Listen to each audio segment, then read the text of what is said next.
দর্শক, সংবাদের এ পর্যায়ে আমরা পত্রিকার চোখে দেশকে জানার চেষ্টা করব।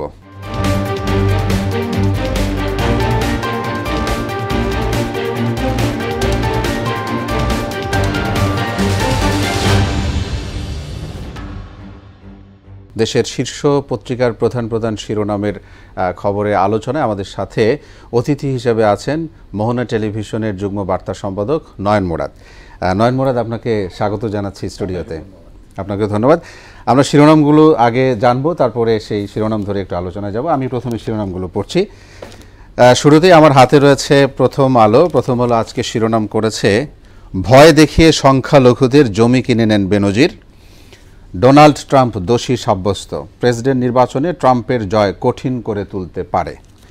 ওয়ালটন ফ্রিজ কিনে অনেকের মতো আপনিও হয়ে যেতে পারেন মিলেনিয়াল, সেরা পণ্যের সেরা অফার।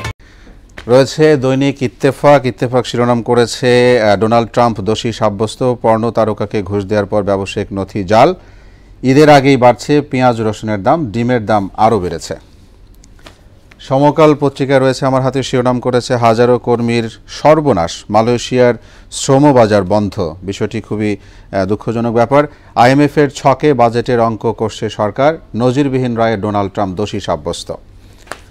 রয়েছে বাংলাদেশ প্রতিদিন, তারা শিরোনাম করেছে, বন্ধ মালয়েশিয়ার শ্রমবাজার, বাংলাদেশ সহ সোর্স কান্ট্রি 14 দেশের জন্য স্থগিত, শেষ মুহূর্তে বিমানবন্দরে হাজারো কর্মী, ফ্লাইট জটিলতায় যাওয়া হলো না 31,000-এর, বেনজিরের খোঁজ পাচ্ছে না কেউ। যুগান্তর, গাফিলতির শিকার 31,000 কর্মী, মালয়েশিয়া প্রবেশের ডেডলাইন পার, দেশে নেই বেনজির, ঢাকার 7তলা বাড়ি ও দুবাইয়ের অ্যাপার্টমেন্ট বিক্রি। দেশ রূপান্তরের শিরোনাম জানবো, তারা শিরোনাম করেছে, শেষ মুহূর্তে স্বপ্নভঙ্গের কান্না, মালয়েশিয়ার শ্রমবাজার বন্ধ, বাজেট বাড়াবে আরও বোঝা। বণিক বার্তা শিরোনাম, মাধ্যমিক শিক্ষকদের বেতনে বাংলাদেশ সবার নিচের দিকে, মাধ্যমিক বিদ্যালয়ের শিক্ষকদের ন্যূনতম বেতন, অফশোর ব্যাংক অ্যাকাউন্টে ডলার সংকট কাটিয়ে উঠছে পাকিস্তান, বাংলাদেশ পারবে কি?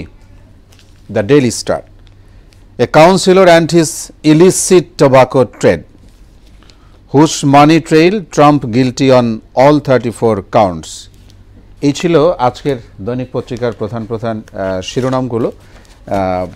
নয়ন মুরাদ, আমি আপনার কাছে এই শিরোনামগুলো ধরে একটু আসতে চাই। বিশেষ করে একটি শিরোনাম খুব করে সবাই শিরোনাম করেছে, এবং সেটি হচ্ছে যে বাংলাদেশ থেকে, মানে বলা যায় যে বাংলাদেশ হচ্ছে, মালয়েশিয়া হচ্ছে বাংলাদেশের জন্য দ্বিতীয় বৃহত্তম শ্রমবাজার, সেটি আবারও বন্ধ হলো।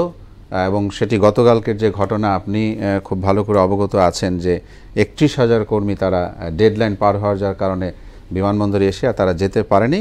কারণ 31 মের মধ্যে ডেডলাইন ছিল যে যারা ভিসা পেয়েছে, যারা টিকিট করেছে, কনফার্ম করেছে, তারা যেতে পারবে, আর কেউ যেতে পারবে না। এই বিষয়ে আপনার কাছে একটু জানতে চাই।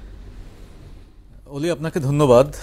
প্রথমত হচ্ছে যে এই বিষয়টি খুবই গুরুত্বপূর্ণ একটি বিষয়। সেটি হচ্ছে যে বাংলাদেশের প্রেক্ষাপটে শুধু যে গতকালকের ঘটনা বিষয়টি এমন না, এটি দীর্ঘদিন ধরে হয়ে আসছে। মানে আগেও হয়েছে এরকম শ্রমবাজার বন্ধ বলতে শুধু যে মালয়েশিয়া তা না, বিশ্বের বিভিন্ন দেশে যে সব জায়গায় আমাদের মানে জনশক্তি রপ্তানি আমরা করে থাকি, বা আমাদের দেশ থেকে মানুষ যায়, সেখানে কাজ করে, রেমিটেন্স পাঠায়, যাদেরকে আমরা রেমিটেন্স যোদ্ধা বলি, রেমিটেন্স যারা পাঠায় আমাদের মানে অর্থনীতির চাকা সচল রাখে, এই তাদেরকে আবর্তিত করে, মানে তাদেরকে ঘিরে বিভিন্ন সময় নানান জটিলতা কিন্তু বিভিন্ন সময় হয়েছে। সেই জটিলতাগুলির মাত্রা এক এক সময় এক এক রকম হয়। যেমন গতকাল যে ঘটনা ঘটেছে সেটার মাত্রা কিন্তু মানে একটু ভিন্ন রকম।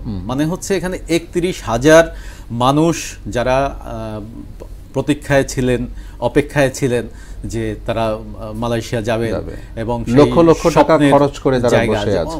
অনেকে মানে বাড়িতে গাছ বিক্রি করেছে, গরু বিক্রি করেছে, জায়গা জমি বিক্রি করেছে, আত্মীয়স্বজনের কাছ থেকে ধার করেছে, 7 লাখ 8 লাখ 6 লাখ টাকার গল্প গতকাল আমরা এসব মানুষের কাছ থেকে শুনেছি। এখন দেখেন এই যে মানুষগুলিকে নিয়ে খেলা হচ্ছে যে আজকে থেকে যে বন্ধ হবে, এটাও কিন্তু মার্চে জানিয়ে দেওয়া হয়েছে। তাহলে এর পরে যে লোকগুলির কাছ থেকে টাকা নেওয়া হলো, তাদেরকে লোভ দেখানো হলো, প্রলোভন দেখানো হলো, সেই প্রলোভনে আবার যারা পা দিচ্ছেন এটাও একটা সমস্যা।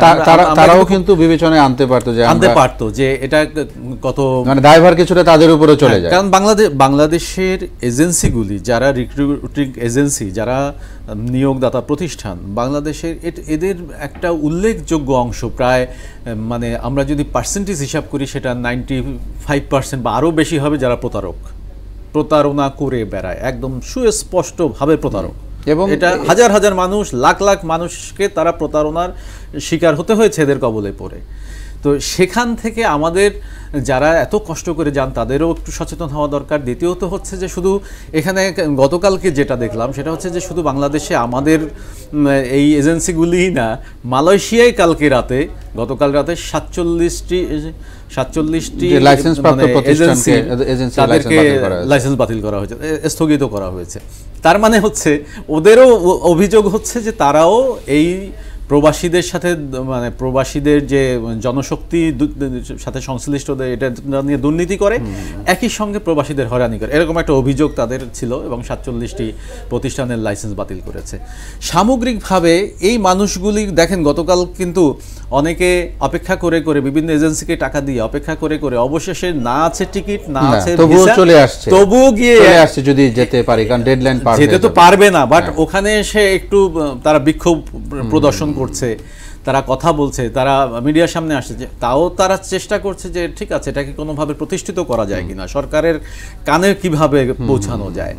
এখন এটা সমাধান আসলে হয় কি, মানে বাংলাদেশের প্রেক্ষাপটে আমাদের সমাধানগুলি মানে অ্যাকচুয়ালি সমাধান হয় না।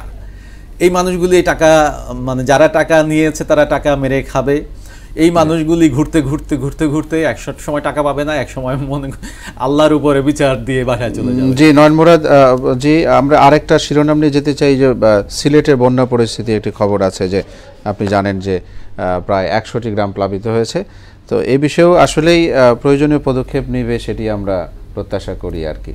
এখন দেখেন, সিলেটের বন্যা এবছর তো যা শুরু হলো, গত বছর সিলেটে যে বন্যা হয়েছে সেই বন্যা সিলেটের রাস্তাঘাট থেকে শুরু করে, গত বছরের কথা বলছি আমি, রাস্তা ফেটে চৌচির হয়ে ভেঙে চুরে এত বাজে অবস্থা গত বছর সিলেটে হয়েছিল যে সিলেট মানে ছিল গত বছর একটা খুবই দুর্বিষহ একটা ব্যাপার সিলেটের বন্যা। এবং সেখানে গত বছর সারা দেশ থেকে, মানে যে সিলেটকে আমরা দ্বিতীয় লন্ডন বলি, 1 মিনিট 30 সেকেন্ডে, জি জি 30 সেকেন্ডে যে আপনাকে এক কথা বলতেন, জি, যে সিলেটকে আমরা দ্বিতীয় লন্ডন বলি, সেই সিলেটের মানুষকে গত বছর সারা বাংলাদেশ থেকে হেল্প করতে হয়েছে, নানাভাবে মানুষ টাকা সংগ্রহ করে সেই সংগ্রহ করে শেষ করতে হয়েছে। তো বাংলাদেশে এবছর যেটা শুরু হয়েছে, আমরা আশা করি যে এটা সরকার কিংবা কর্তৃপক্ষ যথাযথভাবে এটা নজর দেবে, প্রয়োজনীয় পদক্ষেপ। আপনাকে অসংখ্য ধন্যবাদ নয়ন মুরাদ আমাদের স্টুডিওতে থাকার জন্য। জি দর্শক, পত্রিকার চোখে দেশ পর্যালোচনার মধ্য দিয়ে শেষ করব মোহনার সংবাদ সারা দেশ। যাবার আগে শিরোনামগুলো জানাবো আরও একবার।